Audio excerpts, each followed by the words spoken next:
mineral terlindungi.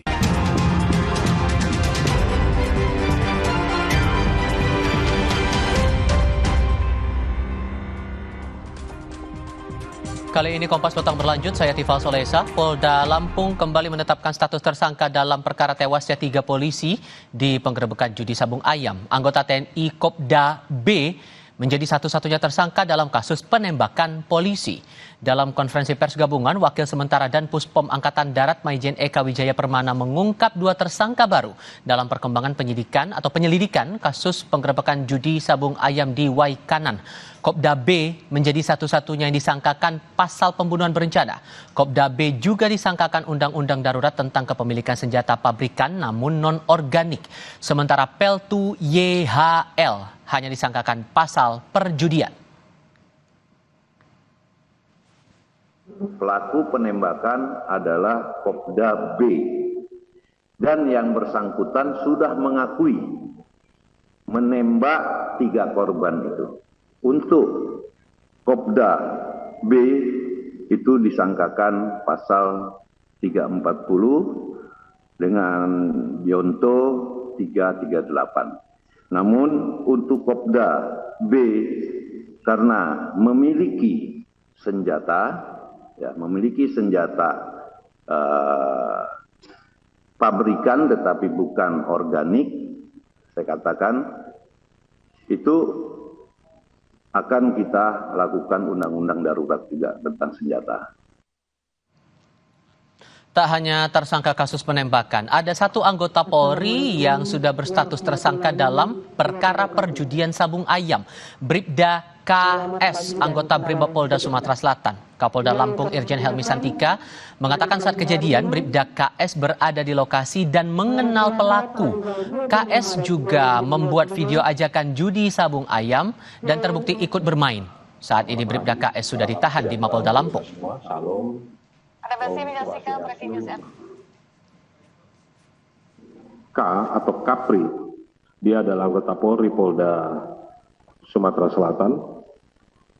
Dia berada di TKP, kenal dengan pelaku sejak 2018, kemudian dia datang karena ada invitation dan satu jejak digital di mana dia juga membuat video ajakan. Dia juga suka bermain sabung ayam dan lain sebagainya, sehingga kepadanya kita tetapkan sebagai tersangka dan ini sudah ditahan. Keluarga 3 polisi yang menjadi korban penembakan saat gerebek judi sabung ayam di Lampung meminta keadilan agar pelaku mendapat hukuman setimpal. Sabila, anak Kapolsek Negara Batin AKP Anumerta Lusianto, mendesak kasus penembakan yang menewaskan ayahnya segera terungkap.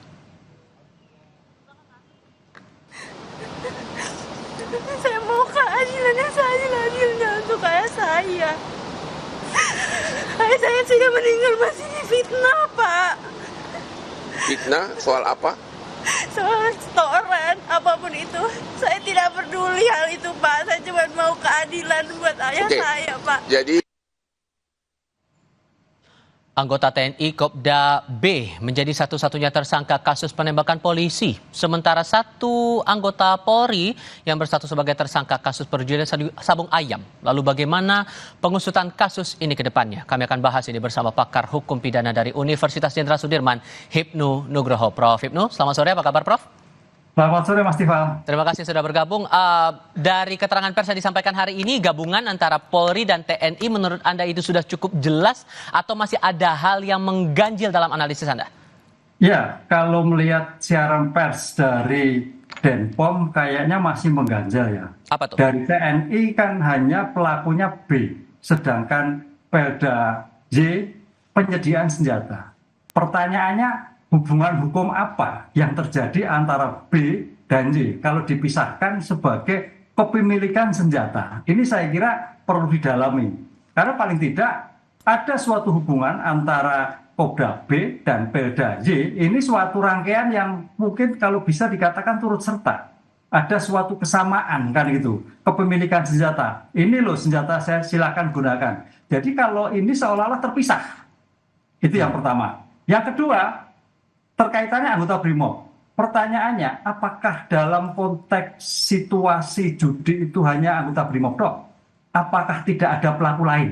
Karena ini judi ini kalau kita lihat kemarin dari keterangan dari Pemdam kan seperti Texas gitu kan, seperti suatu yang luar biasa dan lama. Pertanyaannya apakah sendiri? Nah, inilah saya kira ketika Denpom sekarang menentukan itu bagian dari permulaan. Dua dulu, demikian Polda. Apakah juga tidak dimungkinkan antara Brimob dan TNI terkait dengan koneksitas sama-sama sebagai kaitannya dengan judi? Ini saya kira masih berkembang.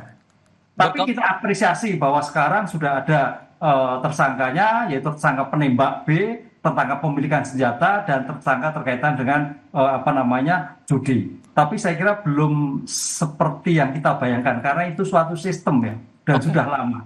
Dan penembakan juga tidak semudah ini. Ini senjatanya, ini penembaknya. Hubungan hukum apa? Kaitannya apa? Saya kira penyidik POM TNI harus bisa membuka tabir ini sehingga masyarakat bisa menjadikan jelas. Dan Anda menduga bahwa sistem sistemik ini tidak hanya pada satu kasus soal penembakan, tapi juga masalah perjudiannya juga?